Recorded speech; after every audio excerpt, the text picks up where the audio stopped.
सरनाऊ ward संख्या 6 की पंचायत समिति सदस्य बनी भारतीय जनता पार्टी की गीतांजलि। जालौर जिले की सरनाऊ पंचायत समिति वार्ड संख्या 6 की जनता ने ब्लॉक क्षेत्र में विकास करवाने हेतु पंचायत समिति सदस्य के रूप में गीतांजलि को चुना है और जनता को भरपूर विश्वास है कि नवनिर्वाचित पंचायत समिति सदस्य गीतांजलि क्षेत्र में विकास की लहर लाएंगे। गीतांजलि व समाज सेवी वीराराम परमार किन किन मुद्दों और किन किन विकास कार्यों को प्राथमिकता देकर क्षेत्र में विकास करेंगे, आइए सुनते हैं। नमस्कार, मैं टीआरटी न्यूज़ से संवाददाता वीर सिंह। आज हम पहुंचे हैं पंचायत समिति सरनाऊ, जिला जालौर। जो यहाँ के पंचायत समिति सदस्य हैं श्रीमती गीतांजलि, जो पार्टी बीजेपी से बिलोंग कर रहे हैं, भारतीय जनता पार्टी से। वार्ड संख्या 6 से समाज सेवी जो उनके प्रतिनिधि जो विरमा राम जी परमार, वो भी हमारे साथ जुड़े हुए हैं, और छेला राम जी परमार, वो भी हमारे साथ जुड़े हुए हैं। तो आज अपने खास मुलाकात के अंदर बातचीत करते हैं। पहले तो सर टीआरटी न्यूज़ के अंदर आपका बहुत बहुत स्वागत है। धन्यवाद साहब। सर, पंचायत समिति और ग्राम पंचायत के अंदर मुद्दे तो बहुत होते हैं सर। जो अहम मुद्दा वो अपने शिक्षा का है। आपकी पंचायत समिति के अंदर शिक्षा का क्या स्तर है सर? इसको सुधारने के लिए आपके क्या प्रयास रहेंगे? वैसे भी आप एक शिक्षक हो। कुल मिला के पंचायत में शिक्षा का स्तर अच्छा है, फिर भी जैसे कोई लेक्चरर वगैरह बड़ी स्कूल नहीं है तो उसको सुधारने की पूरी कोशिश होगी हमारी जी। और शिक्षा के क्षेत्र में हम तत्पर तैयार रहेंगे हमेशा के लिए शिक्षा के क्षेत्र में जी। तो सर अब अपने बात कर लेते हैं बालिका शिक्षा पे। देखा जाता है ये अपने ग्रामीण क्षेत्र है, इसके अंदर बालिका शिक्षा को बिल्कुल कोई बढ़ावा नहीं दे रहा। बालिकाओं को हर क्षेत्र में पीछे रखा जाता है। अपनी पंचायत समिति और ग्राम पंचायत का क्या स्तर है सर? इसके सुधारने के लिए आपके क्या प्रयास रहेंगे पंचायत समिति सदस्य होने के नाते?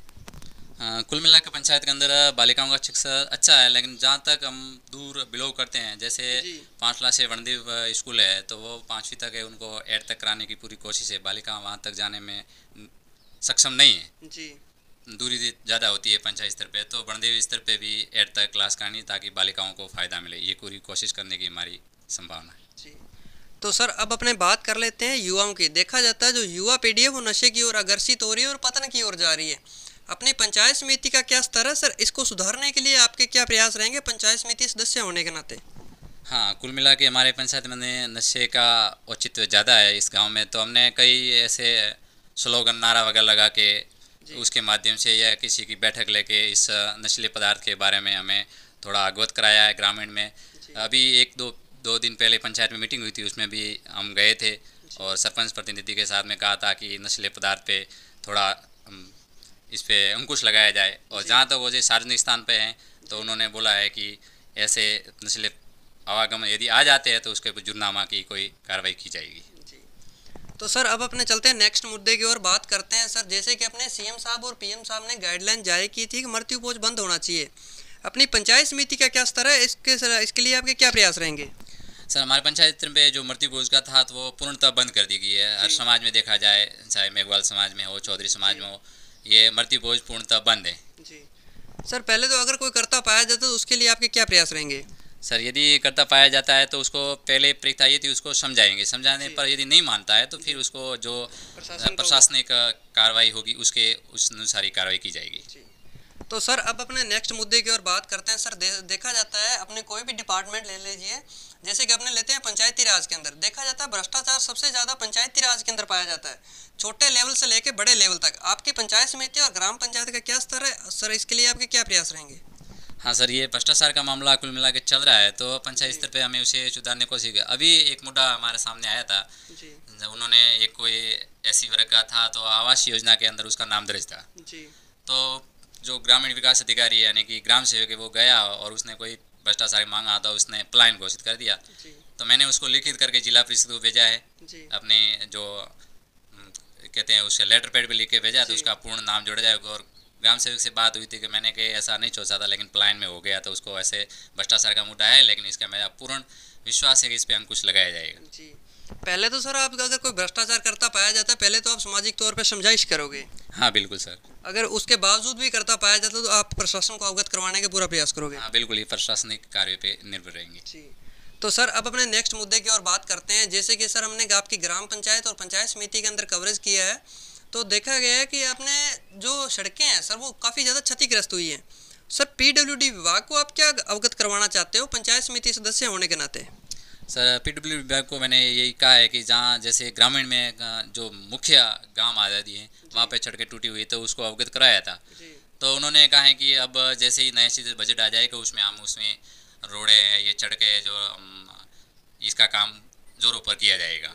और वैसे भी हमारे जो मुख्य आबादी से लगाकर बैंक तक है वो गौरव पथ की भी घोषणा पीडब्ल्यू ने कहा है कि गौरव पथ 5 लाख में आ चुका है जी। तो सर अब अपने बात करते हैं लाइट, पानी की व्यवस्था, पेयजल की समस्या। आपकी ग्राम पंचायत और पंचायत समिति के क्या स्तर है सर?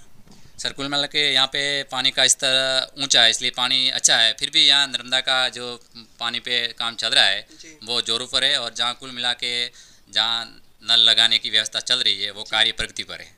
और वैसे वनदेव तक पानी आ ही रहा है सर नर्मदा का, और उधर गाँव में पूरी सप्लाई नर्मदा का पानी हो रहा है। कुल मिला के पानी जल जीवन का स्तर अच्छा है। बहुत बहुत धन्यवाद सर, आपने हमारे को इन्फॉर्मेशन दी। अब हमारे साथ छैला राम जी भी जुड़े हुए हैं, उनसे अपने बातचीत करते हैं।